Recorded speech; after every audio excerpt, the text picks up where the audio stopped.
Hey everybody, welcome to VolleyTalk. We're just going to connect to some platforms and then we'll get started with today's live stream. While we are waiting to connect, comment where you guys are listening in from today. We'd love to know where our followers are at. But today we have a pretty fun topic planned for you guys, something that we haven't really talked about on VolleyTalk yet. This is the VolleyTalk 11th episode that we have done. This is just a weekly live stream where Billy and I get together and we talk about all things volleyball. We'll break down different videos. We'll do some live training, all these different things, lots of exciting things planned in the future. But today's topic is you have to do what you need to do. You have to do what you need to do before you can do what you want to do. Kind of a little tongue twister, so I'll say it one more time. You have to do what you need to do before you can do what you want to do. So, if anybody can relate to that, I think just that topic alone, you know what we're going to be kind of diving in here today. But I'm going to hand it over to Billy, and I want to just start with an open-ended question, whether it's in life. Obviously, you are the founder of PowerCore, business owner, CEO of PowerCore 360 or sports training. You have to do what you want to do, or not what you want. You can't do that. You have to do what you need to do first before you can do what you want to do. Can you touch on that, maybe on all aspects, whether it's your life, business, or in sports? Yeah, I'm going to give credit where it's due. I'm a Denver Nuggets fan, so game 5 tonight, go Nuggets. But 2 nights ago when they were on, actually one of the color commentators said it, and I'm not sure we're paraphrasing it or saying it correctly as they said it, but I so related to it because exactly that. They were talking about athletes on the court, and I think they were talking about the Timberwolves, saying before you can do what you want to do, you got to pay the price, you got to do the work, and so you can say that about business, you can say that about life, and segue into volleyball training for whether you want to jump higher, hit harder, whatever the case is. You have to do the work, right? I've worked with tons of collegiate athletes, world champions, Olympians. Nobody gets there unless they've done the work, and so anyway, long story made short, to answer your question, it's a great segue. In sports training, in my opinion, can be a life lesson, and it's not just about you might become the best club, high school, college, or pro athlete. For some athletes, that's not their aspirations. They just want to be maybe as good as they can. But either way you look at it, you got to put in the work. You got to do the work. If you want to be the starting outside hitter and be an All-American, you don't wake up that way, right? You got to go do the work, and there's a lot of things you have to do along the way you may not love or like before you can actually be that outside hitter that can go up and crush balls, and feel really confident about yourself. A lot of work to be done ahead of that. Yeah, absolutely. It's not all fun. I know a lot of people say that you shouldn't be having fun training all the time, especially if you want to be one of the best out there. You definitely can't have fun 100% of the time and get better. Training's not always fun. Building a business isn't always fun. You have to do things that you don't want to do. Your life isn't always fun. You have to do things that you don't want to do. I think it applies in a lot of different aspects, which is a really great topic. But before we get further into things, audience, if you guys have any questions for us, please feel free to comment it. Anything to do with volleyball or volleyball training, we will be sure to answer those today for you. But focusing on how you said it really relates to sports and volleyball specifically, if we really dive into volleyball. Like you said, you can't just be the biggest and best outside hitter. You have to go in and put the work beforehand. What should you focus on for skill development in volleyball while you're going through this? What the stuff you need to do is first. What is that stuff you need to do for skill development? Well, I think it's if short answer, mechanics number one. When you're a young athlete, 13 or 14 years of age, for male or female, you got to learn the mechanics. That's what we believe in wholeheartedly. Go learn the mechanics first. When you're 15, 16, you can start adding strength around that, whether it's general strength, specific strength. But first and foremost, learn the mechanics, build a strength, and then somewhere in there, developing an attacker's mindset or a volleyball player's mindset, right, is important. So there's numerous steps. Those are probably the top three. Yeah, absolutely. And we'll kind of get into that. But I want to circle back here before we get further into volleyball and kind of go into do you have examples of maybe great athletes that are known in whatever sport they play? And do you know how they got to those points? Do you know their background story, I guess is what I'm asking. Yeah, I mean, I've been an athlete all my life, and I grew up. Main sport, I was a point guard playing basketball, and I grew up in the Michael Jordan era in the Chicago Bulls. So MJ is like one of my sports icons, right? And his story is really an interesting one, and it relates exactly to where we're going today. And so, as briefly as I can go through it, a lot of people know, and it's certainly something we share with the athletes we train. Michael Jordan, as a sophomore in high school, got cut from the basketball team. He didn't make the team, right? He went to the varsity coach and said, "Hey, can you help me? I want to be good at this. I want to play. I want to make the team, right?" And so the high school coach basically said to him, "Yeah, fine, I'll help you. You got to come in every day. I don't know if it's 6 a.m. or 6:30, early in the morning before school, do the work, and I'll help you, but you got to commit to doing that." So there you are, right? There you had to go do some things you have to do before you can do the things you want to do, before you can be great, before you can be the best, the GOAT, right? You got to do the work. And so, interestingly enough, he did that for 2 years. He got better. He made his high school team as a junior in high school. He goes on to play college. He was one of the best college basketball players around. But the story continues. His first couple of years in the NBA, he goes there and he's this great college player, and then he ends up in the playoffs against the Detroit Pistons, right? And they were strong, tough, almost. I think they were considered bullies, right? Michael Jordan got beat up on the court, right? And after his first offseason loss um, to Detroit, basically went in the weight room. He did the work. He had to go do the work before he could gain the benefit and do the things he really wanted to do, which was, I don't know if he ever thought he was going to be the GOAT, but you get the point, right? He had to go do the work now in the weight room, even after he's had success in college. It's a new level, right? So he had to go do the work. And so fast forward in many years, right? He's had to do that work for many, many years in high school, in college, in the pros, right? He had to do all those things to get to be the best. There's no escaping that. It's the same story, right? For I don't care what sport you're in. I don't care if you're trying to be a violin player, musician, a singer, mathematician, right? In life, it's the same thing. You got to do the work if you want to get to be somewhere where you want to do something different. You want to have the fun and reap the rewards. Yeah, absolutely. And we'll kind of get maybe into a couple other examples like Michael Jordan. But first, we have a question actually from Instagram that maybe you could tie into this on what this athlete would need to do in order to get back. But they said, my daughter has had to have surgery due to soccer injury. She wants to be ready for fall volleyball season. What advice could you give her to keep going and be mentally strong? Okay, cool. Let's ask her at this point in time if she can respond and tell us what the injury is. That's going Yeah. to change maybe somewhat, but in generalities, number one, she's probably working with a doc. Most importantly, she's probably working with a physical therapist. She's got to do the rehab, the post rehab, assuming she had surgery or just rehab. She's got to do the work and be released by the doctor and the therapist, right? The PT.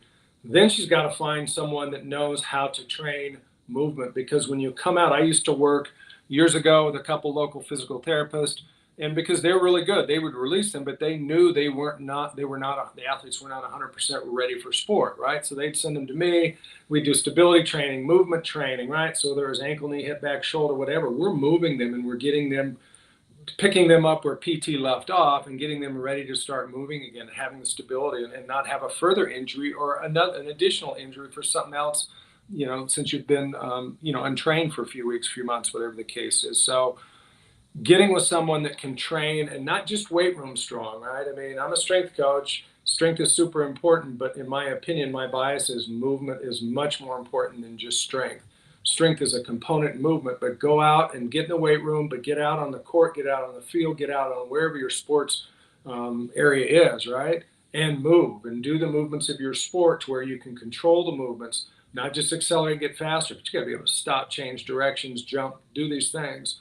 So, and I don't know if she's going to answer the question, if you're going to get an answer back, Darian, but Yeah, we did. It said meniscus and ACL is partially torn. So I'd assume probably it all right, was torn cool. last fall.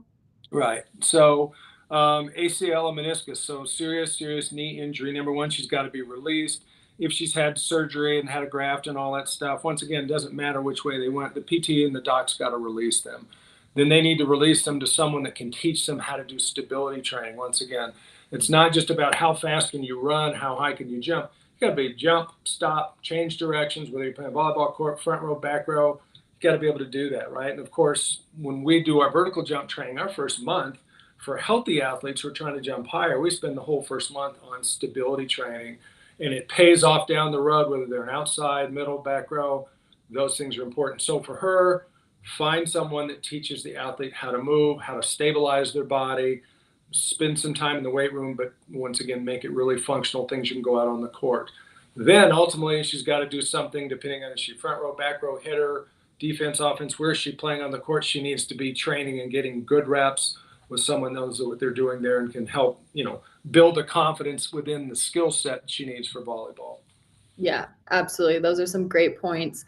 But to kind of go back into some examples of real life, maybe best athletes in their area. I know we talked about Michael Jordan. Could you give another example, whether it's a female, male, of a background story and Yeah, what they let's go two more. I've got one, another male, and that's Tiger Woods. And the thing I do now, I used to be a basketball player, and now I play golf, and I love golf, right?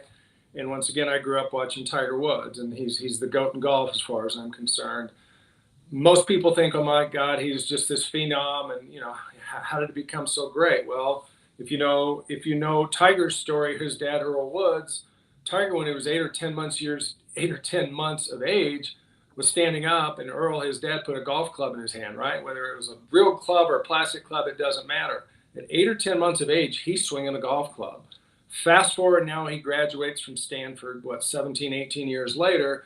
He becomes the best golfer in the world, and you think, oh my God, he's just this phenom. Yeah. At this point in time, he's got 18 or 19 years of training behind him, right? Where he's swinging the club, he's working with his dad and God knows who else, right? Yeah, he's a phenom, but he developed himself. He wasn't born that way. He had 18 or 19 years of training. Put an 18, 19 years of training into anything, you're going to be really good at it if you're paying attention and trying to get better, right? So certainly a special guy, but once again, his story is do the work. You got to do the work. You want to be the GOAT. You want to, be a good college player, club player, high school player in volleyball. You got to do the work. You don't show up high school in August, the first week of August, and you haven't prepared for it, and you're going to do great. It's not going to happen, right? Not in this day and age. There's a lot of athletes that are out there training, doing the work, and getting better when you're not doing the work. Yeah, absolutely. 20 years, like you said, is a long time to do anything. And I think a lot of people are like, how did Tiger win when he was so young and all this stuff? But they don't realize he had been training, legit training since 2 years old. If you were training anything since you were 2 years old at a high level and had a good coach, you would also be able to do that as well. So I think that's a really good point that we try to emphasize to these athletes too, especially volleyball players, when a lot of them don't start until maybe fourth, fifth grade, even later, some cases. And at that point, that you're on year one at that point, and you can't expect to be great year one of anything. So I think that's a really good point to emphasize to, especially a lot of these young athletes. And to that point, you just made me think about something, right? Amazon Prime, right? Who's an Amazon Prime member? I am, right? And I pay the additional money to get stuff sometimes 2 hours later, and that's a whole sidebar. But I think young athletes are seeing that, and they want to order a new swing, right, on Amazon Prime and have it here in 2 hours or 2 days or 2 weeks. You can't. You're not going to jump higher and hit harder in 2 weeks. You might start the progress or the process, but that's part of the message that young athletes have to understand is they're seeing all this immediate gratification around them, and in sports it doesn't work that way. And you want to get better, you bet it's not 1 week or 2 weeks or 2 or 3 months. Try a couple years, try hundreds of thousands of reps. I mean, once again, Michael Jordan trained for how long? Tiger Woods trained for how long? A lot of years, a lot of work, a lot of sweat, a lot of effort, probably a lot of frustration and tears in there for a lot of athletes. It's a necessity. There's no shortcutting it, really. Yeah, absolutely. And then we have one more example. I know you said that you had maybe a female example. Well, yeah, and I'm going to say too, Serena Williams, right? I mean, she's the GOAT in tennis, women's tennis, and then let's Let's fast forward to Caitlin Clark, right? Tonight she has her WNBA, premiere, right? As a former basketball player, watching her, she's impressed me, right? I mean, look at Steph Curry, one of the best, probably the best shooter ever, and he's reaching out to her saying how good she is. She can pull up on a dime, she can stop, stabilize, go vertical, jump, shoot from 20, 30, 40, whatever the distance is, right? Really, really impressive stuff. I don't care what gender you are, right? It's really impressive stuff. Once again, you're seeing her reap all the rewards and help, women's sports and female basketball in the WNBA. It's all good, but she didn't get there overnight, right? You go back and talk to her mom, talk to her dad, talk to her. She's been at this a long time, a lot of work, a lot of reps. Didn't happen in a week, didn't happen in a couple years. My bet is she's been training at least 10 years in basketball doing the work. She had to do the work she had to do to now start to reap the rewards, be the person she wants to be on the court. Absolutely. Some great examples of fellow athletes that a lot of these younger athletes you guys would be able to recognize and know and look up to, but also recognize how much work they put in and how many years they put in. And if you can start putting in that much work too, you could get to that point. So all really good points, but I want to dive now into specific volleyball things. So what training do you actually have to go through to get to the point where you are seeing greatness or feeling really good about how you're playing?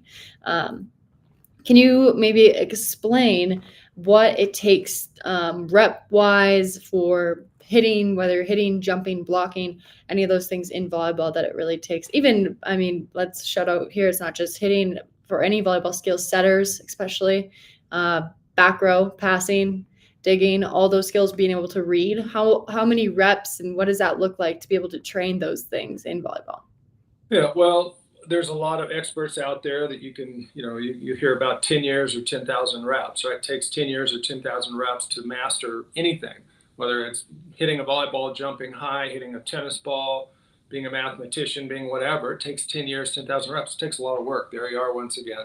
It doesn't happen overnight. It can start in a few weeks, but the process takes a long time. So, once again, we've got to get our athletes, our young, motivated athletes who want to get better, to have a realistic perspective to say, you want to get there, you want to reap the rewards, be willing to do the work, period.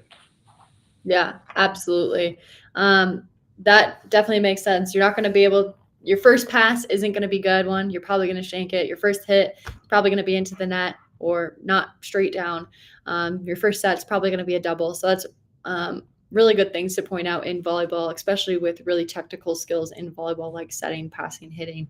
A lot of them are very technical, and it takes a lot of reps just to even get good at them, let alone to master them 10 years later. So that is super interesting. Could you maybe explain what the training needs to look like? So, we know these athletes need to go through 10,000 reps, maybe 10 years, whatever comes first, for their training in order to really master a skill. Can you explain, is there a way to maybe not master it but get really good at it faster than 10 years? Yeah, how do you accelerate the training? Because you can, in fact, and we're going to get in, we'll touch on key points or certain points as we go through the rest of this, but the short answer is you can accelerate the training. And maybe one of the first ways, and some people are going to say like, duh, but sometimes I still feel like people need to hear this. If people join our vertical jump masterclass, right? And they're like, well, what do I need to do that? Well, first of all, you got to jump, right?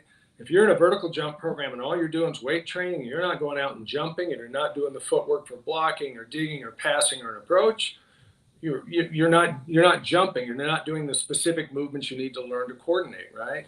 So number one, if you're trying to hit harder, you got to go out and hit, right? You want to jump higher, you want to pass better, you want to dig better, you got to do the work. You got to have reps, right? And we'll talk more later about what those reps need to look like. But whatever the skill is, you got to do the skill work, right? So many times, once again, we just see athletes are thinking, well, it's all strength. I just need to go get in the weight room, right? And we've had this conversation a couple episodes back when people jump on and say, oh, just go in the weight room and get strong. Really? Well, that's going to teach you how to do the bench press or the RDL or whatever exercise you're doing. That's not the movement or the skill of blocking, hitting, jumping, passing, digging. Go do the skill work. And then we'll talk a little bit later about more specifically things to be focused on when you get in there to do the skill work, what you got to do to accelerate the training. Yeah, absolutely.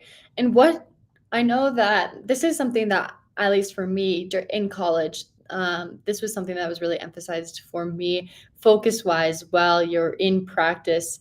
How long can somebody focus for and actually get good intent? Is it better to train 4 hours a day and have just like mindless swings, mindless passes, or is it better just to get in there and do shorter practice but really focused? Yeah, well, I think you gave the right answer at the end. The bullet point is exactly that. Yeah, show up, be focused, have intent, have intention for what you're trying to do, and pay attention to what you're trying to do. And short and quick is really good. The time of day becomes super important. You know, when sometimes we get in our master classes, we get athletes coming in and they might be in the middle of club, middle of high school. They're trying to get the work done, which is good, but they might be coming home and they've just went to club practice or high school practice and they're doing their homework for vertical jump or power hitting at 8 o'clock at night. They're tired, their body's tired, their nervous system's tired. That's not a great time, right? I mean, it's almost like counterproductive, probably is counterproductive. It's not what we'd recommend. And so there's times where you can see, we've got an athlete doing a band exercise and they're seated doing an arm or shoulder exercise, and you can see them. You're looking at them. We're doing an assessment, giving them feedback, and you see them looking around their bedroom doing this and that. They're like, oh my God, they are not dialed in. They're not focused. Honestly, they're kind of wasting their time. So it's not just going through mindless repetitions. It's like being super focused, super intent, have intention about what you're trying to do, right? And in any kind of training where you're teaching movements, and we're talking about skill movements here, let's take hitting, for example. We want the athletes to be focused on the correct and incorrect movements, right? So, yeah, we're trying to teach these really, really good, finite, complex mechanical movements, but they're going to make a lot of errors in the process. The errors are actually a huge part of learning if they're paying attention to them.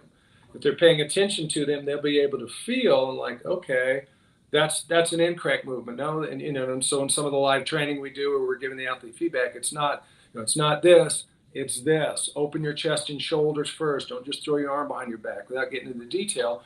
It's being focused, being intentional about what you're doing, and paying attention to the correct and incorrect movements. For a lot of athletes, they don't even know. For young hitters and jumpers, when they're 13 and 14, they don't even know what the mechanics are, right? It's not just go get in the weight room and get strong. It's learn the mechanics, the right mechanics, and be mindful when you're doing the reps, when you're jumping, hitting, digging, whatever it is you're doing, to know that you're doing it wrong or right. Right. Does that make sense? Yeah, absolutely. I think that um, I know this is something that you believe too, but if an athlete needs feedback from a coach every single time after they hit, or they're looking at their coach after every single time they hit and they're saying, What did I do wrong? Tell me what I did wrong." That athlete's going to be a lot harder to coach than the one that Yeah, can. yeah. Let's touch on that because I can speak from a coach's or an instructor Yeah. trainer's perspective, and this is important for the athletes that are listening to hear as well. There's nothing worse than a coach, especially myself. If I'm training someone and after every swing, like, they turn around and they look at me like, did I do it right? And very quickly, after 2 or 3 times, I'm looking back at them and like, you tell me if you did it right. If I have to tell you after every rep and give you that feedback, you're not paying attention to the correct and incorrect movements. You're not listening to your body. You're not being aware of what's going on.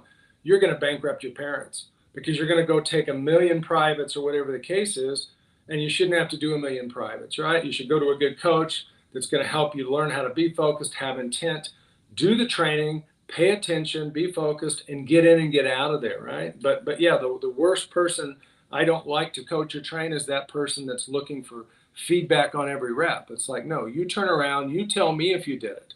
And if you can tell me you're doing it, you're starting to do what we consider self-correcting. When you find an athlete that self-corrects, and so I love this, you do it a couple times and they turn around, athletes hit and they turn around and say, oh, I didn't do this, I didn't do that. Great. Because they're paying attention, they're feeling, they're aware of what their arm, their chest, their shoulder, their feet, their legs, right? Their nose, it doesn't matter. Whatever, they're paying attention to the movements of the body.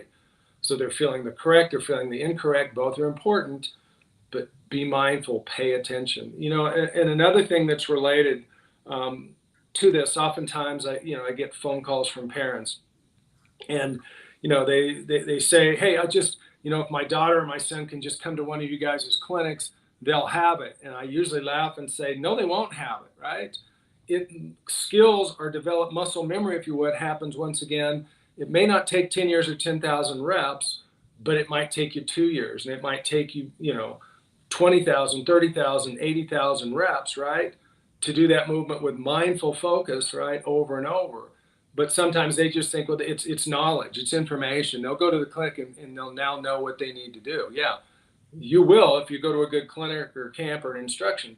People or coaches are going to tell you what you're doing right, what you're doing wrong, how to fix it maybe.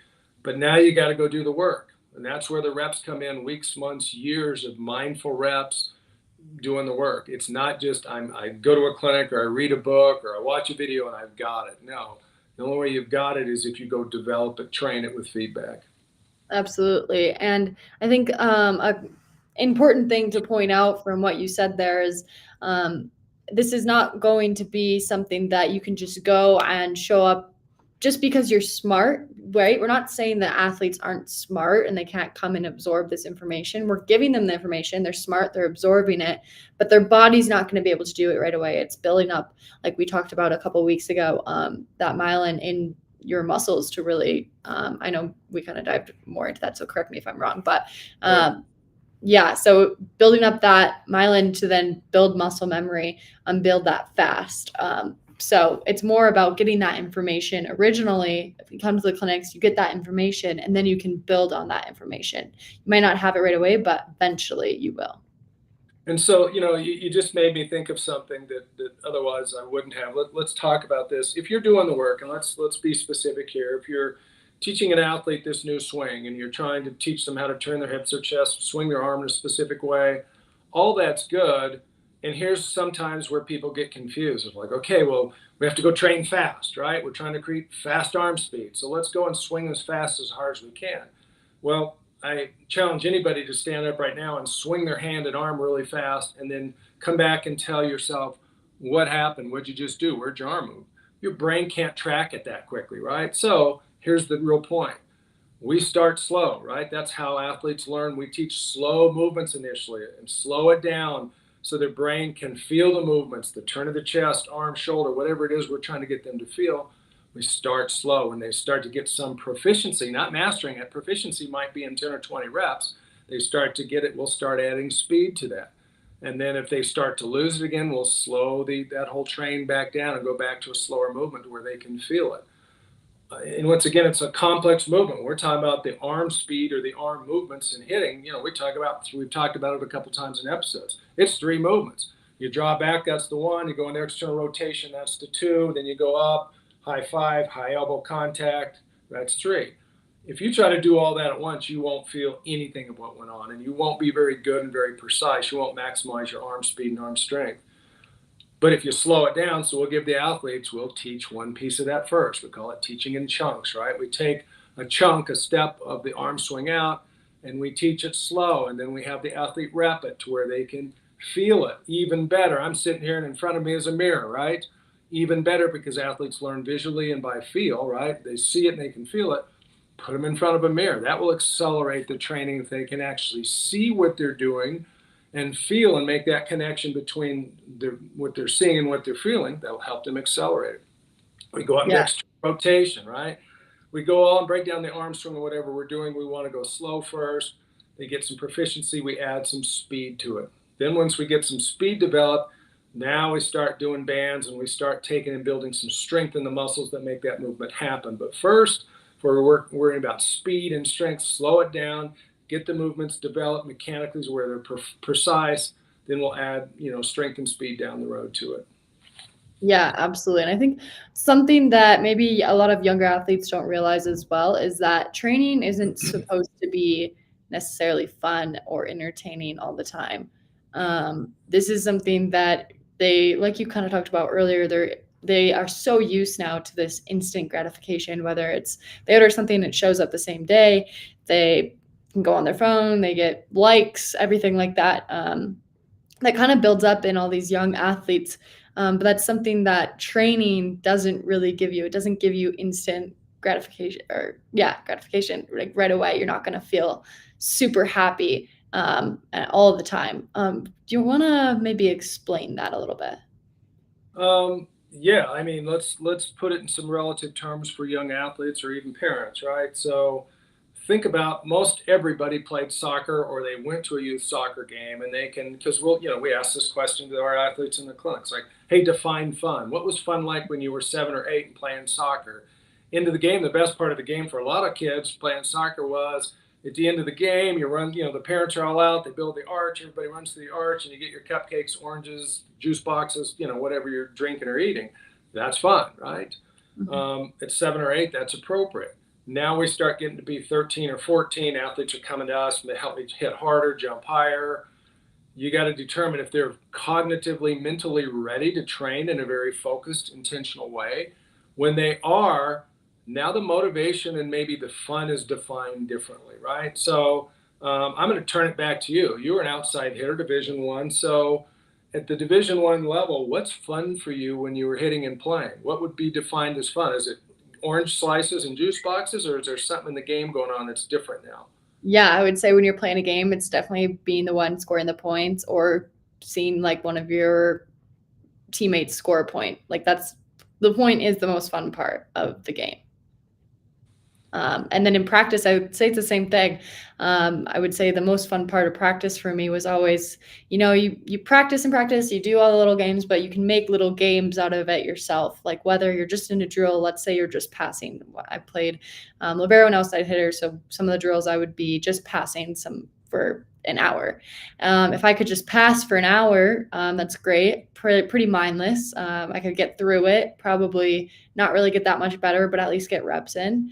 Or I could kind of like challenge myself and be like, okay, I'm going to compete against my teammate right here, sitting here, and I'm going to pass this many more 3 balls than her. Which are perfect passes, basically, and kind of like tally it up and make your teammates better and also make yourself better. So creating the competition for yourself, but then also the most fun part is obviously in games when you score points. So Yeah. And I'm going to get a little personal myself. On Tuesday and Wednesday afternoons, I play in golf leagues. So in about an hour and a half from right now, I'll be playing 9 with my buddies. And last week I drove 2 greens, and at almost 68 years of age, I hit a ball 309 and drove a green. Well, my buddies are 110 yards back, right? So the feeling of flushing a ball, especially a drive, and hitting it that far, that's fun, right? Now, I've been doing the work for years, for 20 years, to get to the point where to learn the mechanics, to be able to hit the ball and now stay in shape long enough to do that. It's the same thing for volleyball. Like I can imagine what it felt like. Got to be very similar when you're hitting a ball and you're getting a kill and you're just crushing the ball at somebody, right? I mean, it's the same. It's euphoric. It's dopamine. Dopamine is in your brain, and it's being released. And the more you do that, that's your crack cocaine. But it's just natural. It's what your brain does when you do something you like. yeah, So fun is defined differently for a hitter, for a digger, for a blocker, defensive player, whatever the case is. But athletes, young athletes, when they're training, and they're 13 or 14, maybe they haven't experienced that yet. They haven't really had that ability to get up in the air and crush the ball, and they don't know, they haven't quite felt that yet. So I guess we kind of have to tell them, we're dangling the carrot out in front of them saying, hey, there's this huge reward for you down the road. If you'll do the work for a couple of years, you'll start hitting some of those balls. And the better you get, the more consistent, the more hard balls you hit, the more scores and kills you'll get. And then you absolutely. get to the club or college level, and you get, obviously that's what you're speaking to. That's where the rewards are, but it's different. And it's not, you know, you've heard me say this a bunch. You're right. It's not Snapchat, it's not YouTube, it's not TikTok or Instagram. It's not fun from that perspective. It's not entertaining. It's not Netflix getting on and watching something that's entertaining and stimulating your brain. To do the work, I've worked with a ton of baseball players, some of which have made it to the major league level, and guess what? They had to learn to grind for 5, 6, 7, 8, 10 years to get from single A to double A to triple A, right? And then maybe sometimes up and down from the majors. They have to be able to grind. And at that level, they've probably been grinding 10 or 15 years between, being in middle school. It's a long journey. It can be a hard journey for the people that do it, it's well worth it. But you have to kind of love the journey and the process. And, here's what I would tell young athletes. If you go on the court and you hate doing a lesson, like hate hitting the ball or digging the ball or whatever you're working on, maybe you're not cut out to be a great athlete, right? Even though your body would respond, there's something about the process as an athlete. You have to go in and kind of love parts of that, or teach yourself to kind of love it, right? Like, anyway, enough said. I could go on and on forever for that, but or about that. But you have to love the journey and have to love the process. Yeah, absolutely. I kind of want to say two things from points that you made. The first one being, when you're young, you don't really understand, your body doesn't really understand. You're not feeling that dopamine because you're really struggling maybe at first. Maybe it's sixth grade, seventh grade. You're really not hitting it hard or anything like that. I really relate to that. I can remember the first tournament that I hit a good ball. You know what I mean? Like, you remember that feeling as an athlete, when everything kind of just clicks, and then you feel like, okay, I can actually like play this sport now, and this is like fun. And that's what can, if an athlete can get to that point where you're working really hard to then get to that point, I feel like then you feel that good feeling in your brain, the dopamine in your brain, and then you're going to want more of it. So for those athletes that maybe they haven't had that moment yet, it's really just keep working and that moment will come for you. And then the second thing is, yeah, like Billy said, the training hours, they're not always going to be fun. But I think a big thing that I would always preach when I played is you make training as fun as you set the standard for. It's your training, so you can set the standard for what's fun for you and how you can make it fun for yourself. So whether that's playing little games in your head, that's what I love to do, because I love to compete constantly. So if we weren't doing a drill that was competition, I would still compete in my head. There's other ways to do that too. Whatever is most fun for you, you can really get creative and get that training fun. Whatever causes you to focus the most, I would suggest trying out some different things, and that will really help you hopefully then get better and get to that point where you're enjoying every practice, and you really have to love it, and you have to kind of get to that point where, okay, every practice, like, I love it because I'm doing something that I'm having fun doing. Whether, like, I probably wouldn't have loved it if I just went in there and I was like, okay, I just have to pass today. Like, that's not the most fun thing. But I would go in there and I'd be like, okay, I'm gonna go like beat my teammates today. That's fun. Like, as much as like that's maybe a little bit too competitive, but I don't think there is anything as too competitive. Like, it pushed me to get better, pushed my teammates to get better, and it made practice more fun, I think, for a lot of us. So that's a good way to kind of look at it, at least I think. So yeah, that is part of at least how you can make practice a little bit more entertainment. But we're also missing kind of the biggest piece here, which is leading into what is your why behind playing. Why is this so important, Billy? Well, it's the athlete's motivation, and it comes down to this. At the end of the day, obviously, when athletes are 13 or 14, it's moms and dads who are typically looking for our services and programs and such. It's not typically the athlete looking for that. They see their son or daughter, they need to jump higher, hit harder, so they're finding us and they're trying to probably persuade their son or daughter to, do you want to do this, right? Do you want to hit the ball harder? Yeah, everybody wants to hit the ball harder. What they really should be asking is, well, are you willing to do the work? Because it does take the work, right? Um, so anyway, restate the question, because I think I went off the rails a little bit. Yeah, no, all good. Like, what is so important about Yes, athletes about the finding why. why? Yeah. Yeah. Well, it just has to be super strong. At the end of the day, it's the athlete that's going to have to learn to do the work. They have to have, when we say a strong why, right? You have to have a really strong reason, a really strong motivational reason for you to be willing to go do the work. Because once again, at 13 or 14, if you haven't felt that, you haven't slammed the ball yet, you've never really felt that, man, you better have a really kind of personal reason why you want to be better. And it's not what mom wants, it's not what dad wants, it's not what coach wants. And so, as you know, we've talked about it with a lot of athletes. We'll tell an athlete to go in your room, turn off all the music and noise and distractions, and really self-search a little bit. Like, how much do you really want this? This is a lot of work to become a really, really good athlete.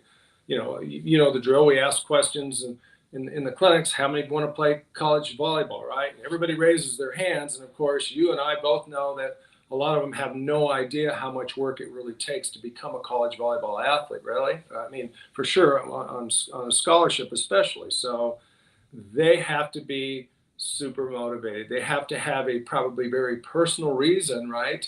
why they want to do the work to get better, that they're going to actually grind through that. And moms, dads, the bad news is you can't motivate your son or daughter. And I've had parents come to me and say, "Can you motivate my son or daughter?" My answer is no. You know, if they're motivated, I can help them get better. If they're not motivated, it's going to be obvious. That's going to be the kid that's looking around the room as they're doing the reps. They're everywhere mentally except where they need to be, which is on the movement. So it's super important. And I'll give credit to where it's due. There's a book called Start with Why, and it's a really good book, and you can relate it to business or sports or life or whatever. And once again, it just lays out the fact that if you don't have a strong reason why you're doing something, if it takes a lot of work, a lot of reps, a lot of time, which is what sports training does, you're probably not going to see it through unless you have a strong reason. So maybe one of the things a parent or a coach needs to do with a young athlete, a 13 or 14-year-old volleyball player, is help them think through, what is your why? Why do you want to hit harder, right? And once again, in the clinics we ask and we get these rote level kind of responses. Why do I want to hit ball harder? Oh, because I want to score. Oh, really? Why? And they don't have any response once you start pushing a little deeper. And in the book, they'll start talking about dig deeper, dig deep 3 times, dig deep 4 or 5 times, keep asking questions, tell me more. Why do you want that? Why do you want that? And some athletes, it's interesting, some athletes will show up and they've got 3 or 4 or 5 very deep levels. They've thought through it and it's very strong. And you can almost pick those kids out like that kid's going to be really good because they know it. They're motivated internally, themselves versus mom, dad, or somebody externally trying to motivate them. It's inside them. Yeah, absolutely. And to really emphasize that point, I can even remember the first clinic I actually went to with you guys for Power Core 360 in Chicago. There was one girl, she was from Texas, I believe, and they asked her why. And she was maybe 13, 14, and her hand shot right up. And she said, I want to do this because I want to play at this school for a scholarship starting at this position. So she knew exactly what her why was. She knew why she was working hard, and she wanted to put a plan in place to get to that goal that she set for herself, which I think is really cool and really emphasizes your point of if you can really set those goals for yourself and understand why you're doing what you're doing, no matter whether it's sports, school, life, business, anything like that, it's going to fuel your fire, I guess, to get you there. And on a related note, let's segue because it's related to this. As you know, there's going to be a lot of frustration in training when you're trying to do something as complex as we teach. Jump in the air, kick your feet, turn your hips, do this, do that. There's a lot of complex movements off the ground, and oh, by the way, hit the ball hard and do this and do that. Once again, it's almost comical. 3 or 4 weeks into the master class, as a parent will contact us and say, "Oh, my daughter, she's so frustrated," and my response is, "Great." Frustration means she cares. And none of this, we've told you, none of this is easy. This is world-class stuff. It doesn't happen in 2 weeks. It starts in 2 weeks, but it might take her a year or 2 years to really master this. And of course, we're telling them, don't save your daughter, let them work through the frustration. If they have a strong reason why, a strong motivational level, they're going to have a much higher probability of success of pushing through the frustration, right? So it becomes super important. Yeah, absolutely. I think this is all really interesting for athletes to really unpack, what is your why? What do you have to do in order to train to where you want to be? Definitely start there, and then you can kind of work through, okay, now what does my training need to look like? Now, what are the results I want to see? How can I make training fun? And you can kind of go through all the stuff we talked about and really create a plan for yourself. Which is what we like to see when we see those really motivated athletes. I think that is something that we do see. So. Yeah, I'll say this. I said it earlier. One of the best bits of advice I can give a parent, and for those of you that have reached out and called me, I've given this on the phone 1,000 times. Don't ask your son or daughter, does she want to play college volleyball? Because they're all going to say, are you interested in playing college volleyball? Yeah, I'm interested. Definitely. Ask them, are you willing to do the work? Are you committed to doing the work it's going to take to get there, right? And a lot of them don't know at 13 or 14, right? It's a discovery, it's a journey for them, right? So a lot of parents are like, well, let's give them the best opportunities for success. Let's expose them to high-level training.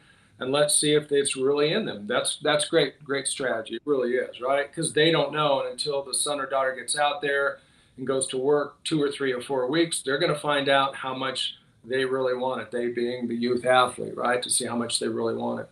Most of them don't know. They have no idea, once again, what it takes to be a high school player, a club player, or let alone now we're going to go to talk about playing college Division One, how much work it takes. So they need to build the skills. They need to go through the process, and they'll be a much better college athlete, as you know. I'm speaking to the choir here, or singing to the choir here, telling you what you need to know to go play college ball. You have to be mentally prepared, physically prepared, skill wise. You have to have it to have a chance of showing up and ever seeing the court and then staying and playing for 4 years or 5 years or whatever the case is. So Yeah, absolutely. Some great points. Hopefully athletes, oh, we have one question before we leave today. Sorry. that, It is from Instagram, and it is, how can you have more confidence/belief in your why? A lot of athletes I know have doubts about their capabilities. So maybe they know what their why is, right? They know they want to play college volleyball. They know they want a scholarship, but maybe they just don't believe in themselves. It's just a confidence issue. What do you suggest for them? yeah. So this is, and there's a good, we need to, there's a blog post I've done on our website which we'll hook up in the link somehow. You can connect it to people and read more detail about this. Confidence comes from competence. Okay, and in this case, let's take a hitter. Let's try to keep it focused on volleyball. If I want to be a good outside hitter, I got to be able to hit the ball hard, score with velocity, and get the ball down. I got to score points, right? When I'm 12, I probably can't even get the ball over the net, right? So I'm going to have no confidence as I start learning my mechanics and start working on my power and my speed and my strength and all these things we're talking about. It's going to take time for them to learn to develop this. Ask me the question one more time. I've just lost train of Yep, thought. all good. How can you get more confidence/belief Yes. in your why? So got it. So confidence comes from competence. Competence we're talking about in this case is your mechanics. What is your technique like? You'll be more confident in your skills for power hitting, your mechanics, your technique, if you've done it 1,000 times or 10,000 times, because you'll do it and your brain will start to do it automatically, and you will have success. Success is by hitting the ball hard. Even if every ball doesn't go over the net, you know you can hit the ball hard. You know you can place it. You know when it gets over the net hard, you've seen it down. When you become competent, you become confident. You don't go to a clinic, you don't drink a sports drink, you don't eat protein bars to become competent and confident, right? You do the work. It's the same subject we talked about today. You have to go do the work. It takes weeks, months, years for that to build. Along the way, hopefully you're working with someone that can help put some little installations right into the athlete to say you're on the right path, right? You're on the right path. Keep going. You're going to have some successes. You're going to make some good swings and you're going to make some bad swings, right? But you're trending up. You're doing the right thing, but stay in there and stay the course. Don't give up. Yeah, absolutely. And I think really truly explaining that to athletes is a huge thing too. Knowing that it's okay to not be good, or not be Yeah. good. It's okay to not be good right now, and that's going to come from reps, and then your confidence, and you'll feel more confident in yourself from that. And it's really good to explain that to athletes, because otherwise they're going to be like, yeah, I get it. I still have to work, but I'm not getting any better. And I think if they know that they just have to keep going, then more and more confidence will come from doing it over and over again. So the more you can explain that to athletes, I think the better. Yeah, and just being cool with them understanding. Yeah, you're when you start, you're not going to be good. Yeah, You're not going to be good, and accept that. And I think that's part of the issue too. Is and this is what social media is in a good way here. Social media takes a bad rap, and it should in some cases, where athletes get on, they see something on Instagram, and now something that makes someone look perfect. Well, we don't push that you're going to have a perfect swing. You don't need to have a perfect swing, right? Hit the ball hard at people, but learn how to work and learn how to go through successes, learn how to, when you're going to make failures, right? A good hitting rate, as you know, if you can hit 300 at the college or high school or club level, right? easy. If you're getting 3 out of 10 swings and you're getting a kill and scoring, oh my God, well that's great. Well, if you really look at it from one perspective, you're failing 7 out of 10 swings. An athlete needs to learn that's the way it works, right? You're not going to get every swing. And so they start off and they're like, oh, that wasn't perfect. No, it doesn't need to be.